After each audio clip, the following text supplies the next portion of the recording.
सभी मनोकामना पूर्ण करने के लिए हनुमान चालीसा का 11 दिनों का संकल्प कैसे लिया जाता है, संपूर्ण विधि एवं नियम।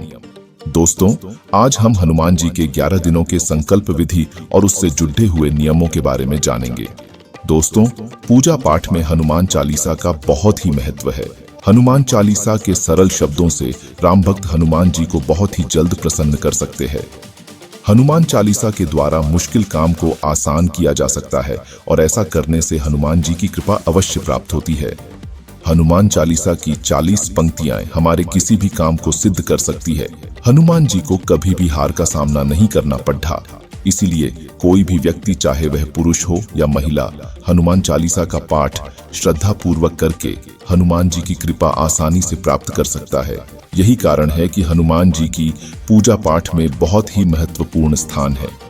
हनुमान चालीसा का पाठ विधि पूर्वक करने से मनोवांछित फल की प्राप्ति होती है और दुष्ट लोगों से रक्षा होती है। कौन से नियमों का पालन करना चाहिए, तो आज हम इस वीडियो के माध्यम से इस बात को विस्तार से जानेंगे। वीडियो को अंत तक जरूर देखें। तो आइए दोस्तों, जानते हैं श्री हनुमान चालीसा पाठ का 11 दिन का संकल्प लेने के नियम क्या क्या है। सबसे पहले मंगलवार या शनिवार के दिन सुबह उठे, नहा धोकर साफ सुथरे कपड़े धारण करें और ध्यान रखें घर के मंदिर में साफ सफाई होनी जरूरी है। पहला नियम, उपाय शुरू करने से पहले कुछ विशेष बातों का ध्यान रखना चाहिए, जैसे कि समय निश्चित होना चाहिए। सुबह या शाम जो समय आपको अनुकूल हो, उसी समय हनुमान जी की पूजा और पाठ करना चाहिए। सुबह करें तो सूर्योदय के 1-2 घंटे के अंदर स्नान इत्यादि करने के बाद आप पाठ कर लीजिए, और अगर आप शाम को पाठ करना चाहते हैं तो 9-10 बजे के पहले पाठ कर लीजिए। लेकिन ध्यान रखिए, समय एक ही होना चाहिए, सिर्फ 11 दिन। अगर आप इस विधि से हनुमान चालीसा का पाठ करते हैं तो आपकी हर इच्छा पूरी होगी और आपके ऊपर से निश्चित ही हर बाधा टल जाएगी। दूसरा नियम, आपका आसन एक ही होना चाहिए। जैसे कि हनुमान चालीसा पाठ करने से पहले आप कोई भी कपड़ा या आसन लेकर बैठ जाते हैं तो यह गलत है। हनुमान जी की पूजा में लाल रंग का आसन होना चाहिए, और ऐसा भी नहीं हो कि जिस भी आसन पर आप पूजा करते हैं उसी आसन पर घर का कोई और सदस्य बैठकर पूजा करे।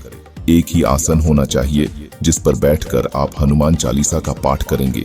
तीसरा नियम, हनुमान जी की पूजा और चालीसा पाठ करने का स्थान एक ही होना चाहिए, चाहे वह घर का मंदिर हो या कोई पवित्र स्थान। उत्तर की दिशा में मुख करके पूजा करनी चाहिए। प्रतिदिन एक ही स्थान पर बैठकर हनुमान जी की पूजा और चालीसा का पाठ करना चाहिए।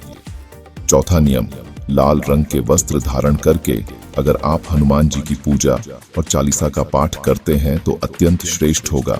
पांचवा नियम, जिस दिन से आप यह संकल्प कर रहे हैं उन 11 दिनों तक मांस, मछली, मदिरा का सेवन न करें, और हो सके तो परिवार के सभी सदस्य 11 दिनों तक इन चीजों से परहेज करें। छठा नियम, संकल्प या व्रत के दिनों में ब्रह्मचर्य का पालन करना बहुत आवश्यक है। इन नियमों का पालन करते हुए अगर आप 11 दिन हनुमान जी की पूजा और चालीसा का पाठ करते हैं तो निश्चित ही आपकी हर कामना पूरी होगी। 11 दिन हनुमान चालीसा का संकल्प लेने की विधि, एक प्रभु श्री हनुमान जी की मूर्ति या फोटो जो भी आपके पास हो उसे अपने मंदिर में रख ले। अगर हनुमान जी की फोटो भी ना हो तो श्री राम, सीता, लक्ष्मण व हनुमान जी वाली फोटो हो तो भी रख सकते हैं। आपके सामने 11 दिनों तक हनुमान जी की एक ही मूर्ति या तस्वीर होनी चाहिए जिसके सामने आप आसन लगाकर पूजा करेंगे। 2, अब एक तांबे का कलश हनुमान जी के सामने रखें, क्योंकि यह कलश के रूप में हम स्थापित करेंगे।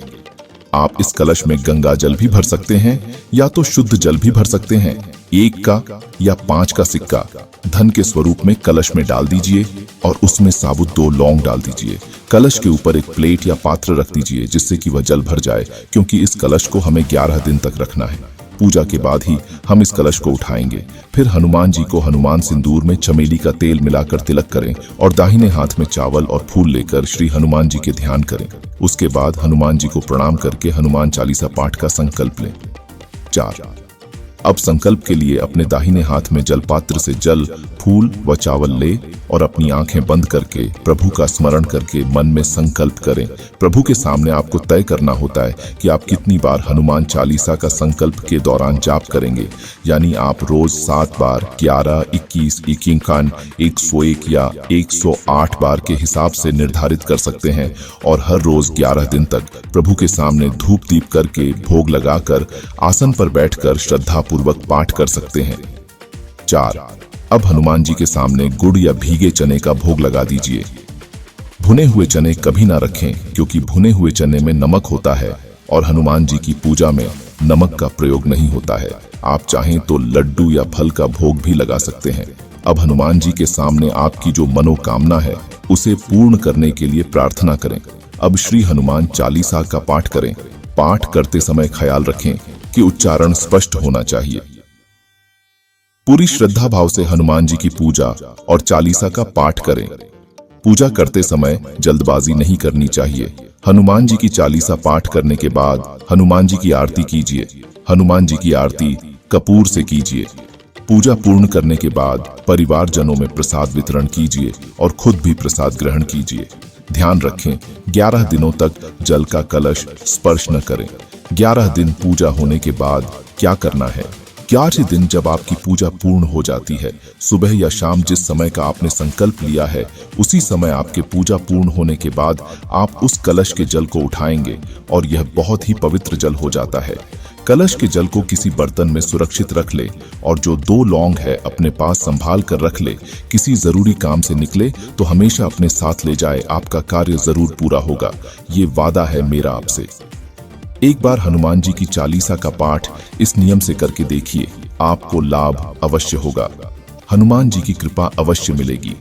ज्यादा बड़ी कामना 11 दिन में पूरी नहीं हो सकती, लेकिन 11 दिन में आपको उस इच्छा को पूरा करने का मार्ग जरूर मिलेगा। बस आप धैर्य बनाए रखें और हनुमान जी की शरण में अपने आप को रखिए। उनकी शक्ति पर भरोसा रखिए और अपनी भक्ति पर विश्वास रखें। क्या महिलाएं हनुमान जी की पूजा कर सकती हैं? महिलाएं भी हनुमान जी की पूजा इस तरह से कर सकती हैं, लेकिन ध्यान में रखें, महिलाएं हनुमान जी को स्पर्श न करें। हनुमान जी को स्पर्श करके तिलक केवल पुरुष लगा सकते हैं। तो दोस्तों, आपको यह वीडियो कैसी लगी कमेंट करके अवश्य बताएं। अगर वीडियो अच्छी लगी हो तो लाइक करें, अपने दोस्तों के साथ शेयर करें और ऐसी ही रोजाना भक्ति से जुड़ी एक नई कहानी एवं रोचक जानकारी के लिए हमारे चैनल को सब्सक्राइब करना ना भूलें। धन्यवाद।